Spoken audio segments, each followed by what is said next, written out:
Hello दोस्तों, आप लोग देख सकते हैं हम प्रयागराज स्टेशन पे बैठे हैं और अपने बेटे के पास छोड़ जा रहे हैं। आप लोग मेरे वीडियो को ज़्यादा सपोर्ट करिएगा, सब्सक्राइब करिएगा, लाइक कमेंट शेयर करिएगा। आप लोग देख सकते हैं इस समय प्रयागराज इलाहाबाद में महाकुंभ लगने वाला है, लेकिन नसीब की बात है, मुझे नसीब नहीं है तो मैं रह के भी आज के दिन चली जा रही हूँ।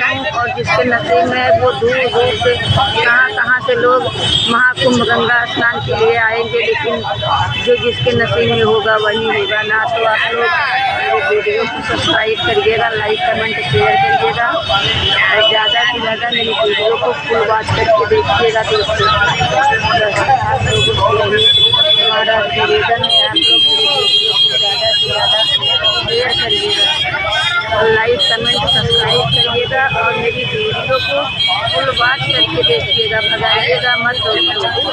बस आप लोगों से यही रिक्वेस्ट है, मेरी वीडियो को स्किप मत करिएगा, फुल वॉच करके देखिएगा। आप लोगों से आग्रह है, हाथ जोड़ के प्रार्थना करती हूँ, बहुत मजबूर और लाचार महिला हूँ, मेरी वीडियो को सपोर्ट करिएगा।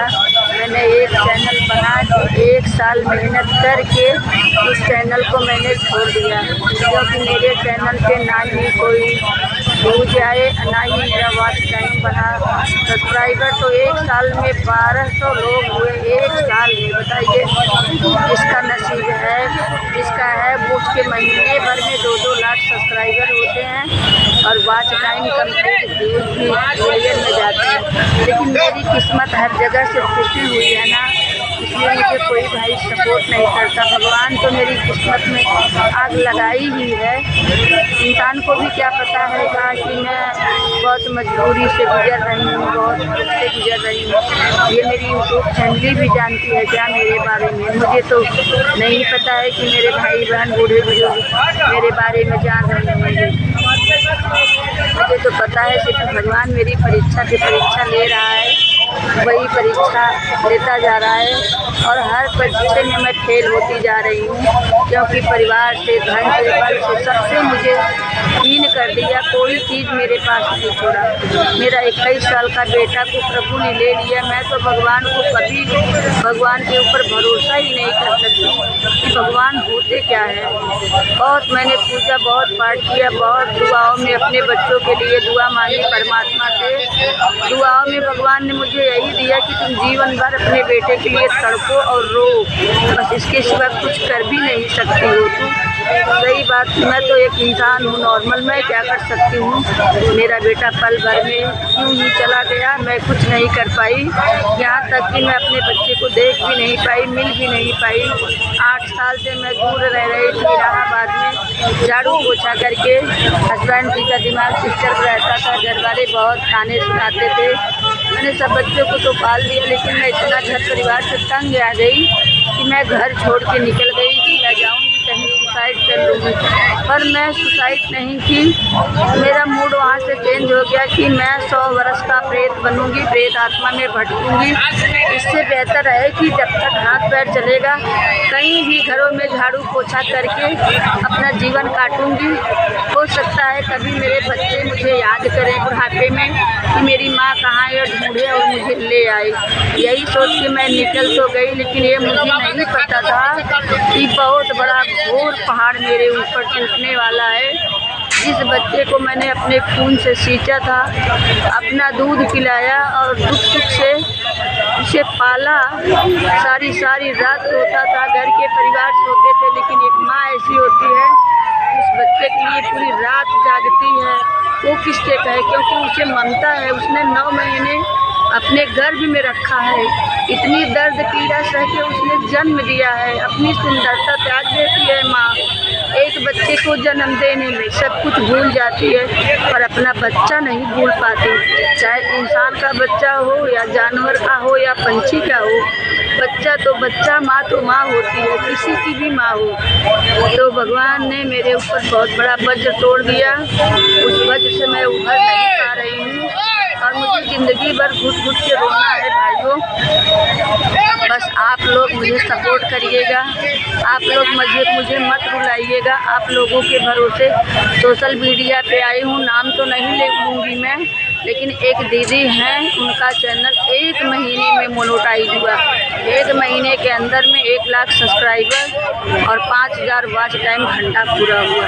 उन्हें आप लोगों ने ही तो सपोर्ट किया, फैमिली ही तो सपोर्ट करती है, तभी तो कुछ हो पाता है। तो आप लोगों ने सपोर्ट किया, मुझे भी सपोर्ट करो और मुझे भी आगे बढ़ाओ। मेरे चैनल को ढेर सारा प्यार दुलार दो भाई लोग।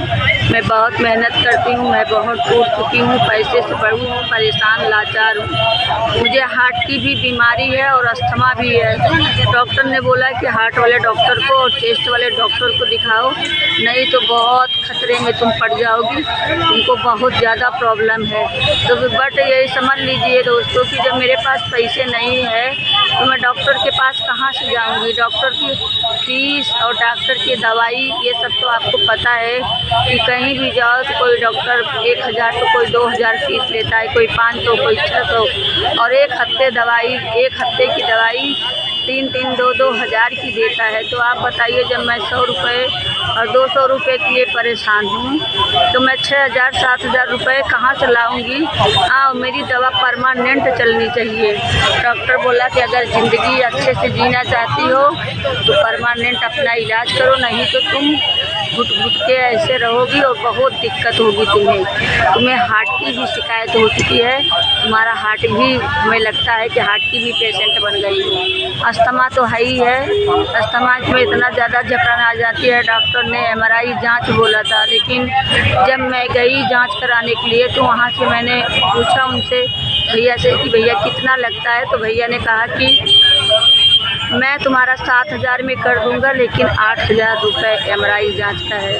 डॉक्टर ने कहा था कि MRI जांच कराओगी तो आपके चेस्ट की सारा मतलब जितना है सब कुछ उसमें क्लियर आएगा। एक्सरे में अच्छे से क्लियर नहीं आता, आप MRI जांच कराओ तभी हम अच्छे से इलाज कर पाएंगे। लेकिन जब मैंने 7000 रुपया सुना तो एक औरत झाड़ू पोछा करके कहाँ से पैसे लाएगी। मैंने जब 7000 रुपया सुना तो मैं घर वापस चली आई कमरे पे। फिर दूसरे दिन डॉक्टर के पास गई, मैंने बोली कि डॉक्टर साहब 8000 रुपया मांग रहे थे। मेरी मजबूरी सुनने के बाद उन्होंने भैया ने कहा कि मैं 7000 में आपका MRI कर दूंगा, पर 7000 से कम नहीं। आप एक्सरा मेरा करवा दीजिए, जो भी एक्सरे में रिपोर्ट आए उसी हिसाब से आप मुझे दवा दीजिए, हम चाहे मरें या जिएं, मेरे पास इतने पैसे नहीं हैं। डॉक्टर ने बोला ठीक है, एक्सरे में क्लियर रिपोर्ट नहीं आएगी, आपके मतलब मुझे निमोनिया भी हो गई थी और चेस्ट में पानी चढ़ गया था। डॉक्टर बोले कि तुम्हें एडमिट होने की बहुत आवश्यकता है, आप एडमिट हो जाओ। आपके पास पैसे नहीं है तो मैं सरकारी डॉक्टर में मतलब लिख के दे दूँगा, तो आप जाके सरकारी में एडमिट हो जाओ। पर वो भी तो मेरी मजबूरी थी कि मुझे देखभाल करने वाला भी तो कोई चाहिए। मैं तो अकेले इलाहाबाद में रहती थी, झाड़ू पोछा करके जीवन काट रही थी। मुझे कौन देखता हॉस्पिटल में, वो भी दिक्कत थी। डॉक्टर बोले कोई आजू बाजू में हो तो उनसे बात कर लो, 2-4 दिन आपको सुबह शाम देखभाल कर लेंगे, रात में रहे या न रहे, रात में आप सोना खाट पे, सुबह शाम आपका देखभाल, उठाना बैठाना, बाथरूम लैट्रिन, दवा दारू ये सब दे सकती हैं। मैंने कहा ठीक है भैया।